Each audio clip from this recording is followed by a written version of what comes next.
Orientek T30C Optical Fiber Cleaver Display. Anti-fall silicone pad design. The fixture supports multiple fiber types, also has large capacity waste fiber bin.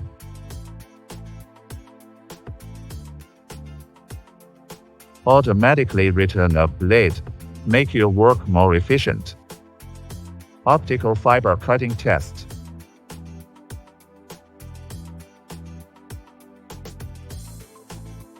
First step, remove the fiber coating and layer.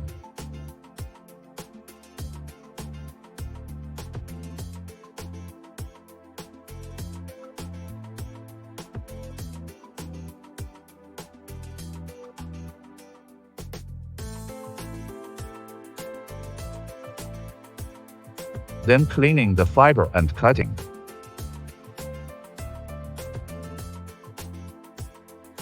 The fiber holder supports multiple fiber types. It can collect waste fiber fast. Put the cutted fiber in Fusion Splicer to check its cutting path.